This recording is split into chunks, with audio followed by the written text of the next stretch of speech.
प्रभू येशू ख्रिस्ताच्या नावाने प्रेमी सलाम. आमच्या यूट्यूब चॅनल वर आपले स्वागत आहे. नवीन पाहत व ऐकत असाल तर सबस्क्राईब करा.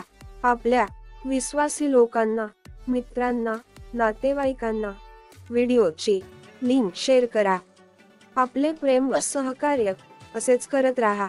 प्रभू येशू ख्रिस्ताच्या सेवाकार्यासाठी सबस्क्राईब करून आम्हाला मदत करा. धन्यवाद. भूते भूतांनी पछाडलेले असल्याबद्दल बायबल काय म्हणते? भूत असे काही असते का? भूत या शब्दाचा नेमका अर्थ काय आहे? यावर या प्रश्नाचे उत्तर अवलंबून आहे. जर या शब्दाचा अर्थ आध्यात्मिक प्राणी असेल तर उत्तर होय असेल. जर या शब्दाचा अर्थ मृतांचे आत्मे असेल तर उत्तर नाही असे आहे. बायबल भरपूर आणि स्पष्टपणे सांगते की असे आध्यात्मिक प्राणी आहेत जे चांगले आणि वाईट दोन्ही आहेत. परंतु बायबल मृत लोकांचे आत्मे पृथ्वीवर राहतात आणि जिवंतांना पडवतात ही कल्पना नाकारते.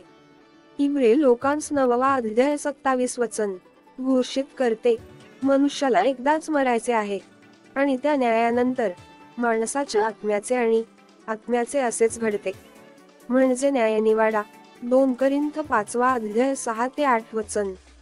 आणि अविश्वासू लोकांसाठी नरक. मत्तय 25वा अध्याय 46 वचन. लूक 16वा अध्याय 22 ते 24 वचन. भूत म्हणून जगण्याची शक्यता नाही. तर बायबलनुसार कोणत्याही प्रकारे मृत व्यक्तीच्या शरीरातून आत्मे वेगळे केले जाऊ शकत नाहीत. बायबल अगदी स्पष्टपणे शिकवते की आत्मिक प्राणी खरोखर अस्तित्वात आहेत, जे आपल्या भौतिक जगाशी संवाद साधू शकतात आणि नंतर अदृश्य होऊ शकतात. बायबल या प्राण्यांना देवदूत आणि भूते म्हणून ओळखते. देवदूत हे आत्मिक प्राणी आहेत जे विश्वासूपणे देवाची सेवा करतात. देवदूत धार्मिक, चांगले आणि पवित्र आहेत. भूते हे पडलेले देवदूत आहेत. देवदूत ज्यांनी देवाविरुद्ध बंड केले. भूते दुष्ट, कपटी आणि विध्वंसक असतात. 2 कोरिंथ 11वा अध्याय 14 आणि 15 वचन नुसार भूते प्रकाशाचे देवदूत आणि धार्मिकतेच्या सेवकांचे रूप धारण करू शकतात. आणि भूत म्हणून दिसणे आणि मृत व्यक्तीच्या नावाने वागणे ही निश्चितच शक्ती आणि क्षमता आहेत ताब्यात घेणे. भूतांद्वारे पाठलाग होण्याचे सर्वात जवळचे बायबलमधील उदाहरण मार्क 5वा अध्याय 1 ते 20 वचन मध्ये आढळते. एका माणसाला दुष्ट आत्म्यांच्या सैन्याने पछाडले होते आणि अथकपणे कबरेत त्याचा पाठलाग केला. यात भूताचा सहभाग नव्हता. त्या भागातील लोकांना घाबरवण्यासाठी एका सामान्य व्यक्तीला राक्षसाने काबूत आणल्याची ही घटना होती. भूते फक्त मारण्यासाठी, चोरण्यासाठी आणि नष्ट करण्यासाठी अस्तित्वात आहेत. योहान 10वा अध्याय 10 वचन. लोकांना फसवण्यासाठी, लोकांना देवापासून दूर नेण्यासाठी ते त्यांच्या सामर्थ्याने काहीही करतील. आज भूतच्या क्रियाकलापांसाठी स्पष्टीकरण दिले जाण्याची शक्यता जास्त आहे.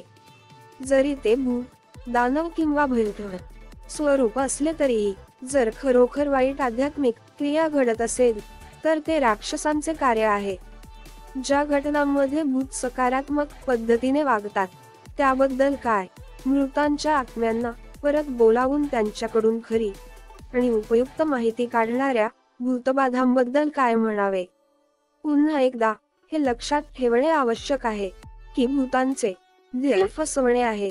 जर याचा परिणाम असा झाला की लोक देवाऐवजी भूतवाद्यांवर विश्वास ठेवतात तर एक राक्षस खरी माहिती प्रकट करण्यास अधिक इच्छुक असेल. जरी चांगली आणि खरी माहिती जर ती वाईटाच्या उद्देशाने स्रोताकडून आली असेल तर ती चुकीची दिशा भ्रष्ट आणि नष्ट करण्यासाठी वापरली जाऊ शकते. अलौकिक घटनांमध्ये झपाट्याने वाढणारी स्वारस्य असणे सामान्य आहे.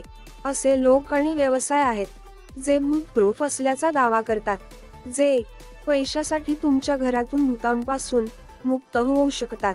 भूत practitioners, exorcist, tarot card reader आणि एक्सॉर्सिस्ट हे सामान्य लोक म्हणून ओळखले जात आहेत. मनुष्याला आध्यात्मिक जग सहज कळते.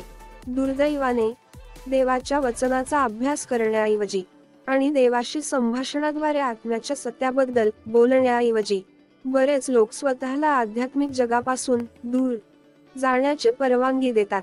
आजच्या जगात अस्तित्वात असलेल्या प्रचंड आध्यात्मिक फसवणुकीवर भूते नक्कीच असतात.